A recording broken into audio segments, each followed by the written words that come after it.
Sitting in the hospital bed amid the beeping machines, she cradled her newborn baby. Despite her exhaustion from giving birth, she was elated to hold her son finally. She wasn't sure what to make of it when her husband approached and handed her a box she had never seen before. It held the secret her mother had kept hidden until her death. Katrina held the pregnancy test in her shaking hands and unwrapped a second one just to be sure.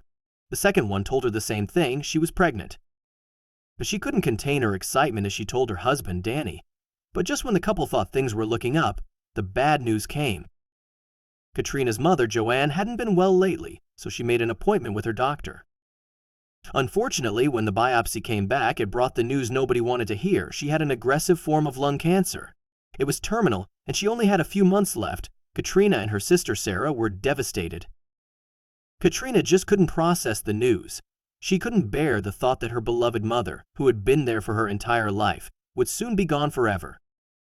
And even worse, her mother wouldn't be there when her baby boy entered the world. She would never get to hold her grandson, and her grandson would never know her. She turned to her sister for support. Sarah and Katrina had always had a special sisterly bond, so it was only natural that they turned to each other for comfort when they heard about their mom's terrible diagnosis. They resolved to put on brave faces and spend as much time as they possibly could at their mother's side in those final weeks. Little did Katrina know, their mom was carrying a secret. Katrina was, understandably, at odds with her feelings. She couldn't reconcile the joy of being pregnant with the anguish of imminently losing her mom. Although this was meant to be one of the happiest times in her life, she couldn't feel it fully while her mother was slowly being taken away from her. So when the day came, she felt numb. Katrina and Sarah had watched the strong, brave woman they knew deteriorate into a shell of her former self, but they had tried to remain strong for her. Finally, the day came when their mom gave up her battle with cancer. They said their tearful goodbyes and stayed by her side right to the end. But their mom had one final surprise up her sleeve. Katrina was devastated that her mother wouldn't be there to meet her grandson. They had lost her just 6 months before she was due to give birth. And nevertheless, life went on. Katrina's pregnancy progressed without a hitch. On Friday the 13th of that May, she gave birth to a beautiful baby boy, surrounded by her sister, husband, and other loved ones. But still, someone was painfully missing. But there was a surprise in store. Katrina's sister Sarah is a prominent YouTube vlogger. She and her husband had millions of subscribers to their channel, so naturally Katrina's birth was shared with the world too. But what nobody knew was that Sarah and her mom had made a special pact just before Joanne had passed away, and now was the time to reveal it. Sarah had been holding on to her mom's secret for 6 months. Just before Joanne had passed, she had given Sarah special instructions for the day of the baby's birth. Sarah took the box in her hands and gave it to Denny. She told him to take it to Katrina, who was still recovering in her hospital bed, waiting for her baby boy to be cleaned and weighed. Katrina sat in the hospital bed holding her newborn baby. She was exhausted from the birth, but so happy to finally have her son in her arms. Sarah kept the camera rolling for the bittersweet moment that followed. Denny walked over to his wife and baby and handed Katrina a box she'd never seen before. Inside was the secret her mother had taken to her grave. Katrina untied the black ribbon, opened the box, and immediately began to cry. A whiff of her mom's favorite perfume and a gift. She carefully lifted out a baby onesie and read the embroidery on the back, the name Harrison. Katrina could hardly breathe through the tears. Her beloved late mom had named her son from the grave. You see, when Katrina and Sarah had found out about their mom's terminal illness, they still desperately wanted her to be a part of her grandson's birth. So the sisters had come up with a heartbreakingly beautiful plan.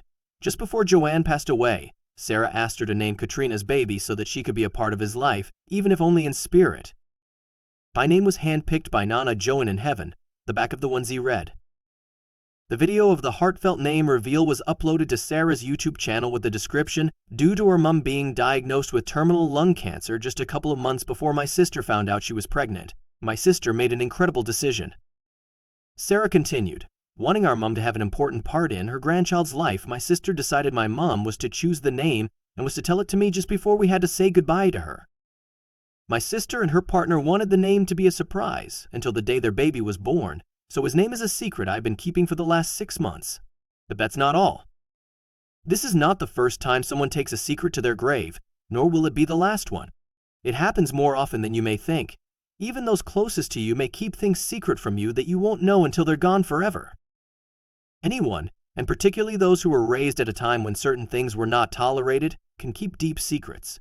That's what happened in the next story. "I've done some wicked things," she muttered on her deathbed. Those were some of the last few words she said to her family before passing away. For years, they wouldn't know what exactly she meant by that, until one day one fortuitous encounter changed everything. They could have never expected something like that from their granny. Fern Britton, aged 65, is a well-known British television presenter, famous for having conducted the cookery game show Ready Steady Cook between 1994 and 2000 on the BBC. Her grandma had an interesting background and story that she was more or less aware of. However, there was something about her he never suspected until one fateful day. Britton was born in London, but a part of her family was born very far from the United Kingdom. One of such members was her grandmother, who was christened with many names, but the one she chose to use was Beryl Hawkins. Britton defines Beryl as tough and independent, and states that she would today be known as a proud feminist. Grandma Beryl was born in Mauritius. She was the daughter of a British soldier deployed to the island. Then she moved to Penang, a British dependency on the Malay Peninsula. That's where she met her husband, Britton's grandfather, who was a prosperous rubber plantation owner. Britton's mother and uncles were born on the island. However, the family's destiny would soon take a turn. Before the outbreak of WWI, Beryl and her kids moved to London, where they would settle down, but Beryl's husband stayed in Penang. He later became involved with the local government and became a prisoner of war in the notorious Changi jail. But for the next few years, Beryl and the kids carried on with their lives in London, where Britton was born. Britton remembers Beryl as a wonderful parent and a fantastic grandmother, always making me fancy dress outfits and knitting jumpers for my dolls or toddies. She would tell the most tremendous stories about her life and travels on banana boats, playing bridge to earn her passage, she recalls. Little did she know, she concealed one secret that she would take to her grave. When we came back from trips via the boat train from Southampton, she would always smuggle something into the country, Britton recounts. Queuing in the huge customs sheds, she'd feel faint or have a funny turn just as she reached the front of the queue. Everyone would rush around in concern, and they'd push us through without checking her bags. Back on the train, she'd open her handbag and there inside would be a watch or two. She would have made a wonderful spy, Britton says. But that wasn't all. There were some other details about Beryl that made her an enigmatic and intriguing person. Sometimes she would do certain things that seemed unexplainable to everyone around her. She pretended to be older than she was, recalls Britton. When she sent us to the local corner shop to buy her 20 Kensitas cigarettes, the lady behind the counter would always say, "Isn't she wonderful, your grandma, for an 82-year-old?" In fact, she was only 67 when she died, but the eccentricities that delighted me as a child might have revealed there was guilt. But Britton wouldn't find out until years later. "I've done some wicked things," Beryl said to Britton's mother during her last moments, before passing away at age 67. Those were some of the last few words she ever uttered. But what did she mean by that? It would all be revealed by Britton's random letter from a stranger, years later. So Britton had published a novel inspired by her grandmother's life. Someone read it and spotted some uncanny signs. One day, Britton received an anonymous letter. It was a man who had seen her on TV and read her novel. He asked if her parents were Ruth and Tony Britton. She answered that those were indeed her parents' names.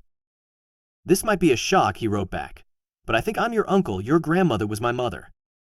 I wrote back asking for proof, Britton says, and he sent me a clearly treasured batch of letters and photographs, showing him as a small boy on the beach with quite unmistakably my grandma.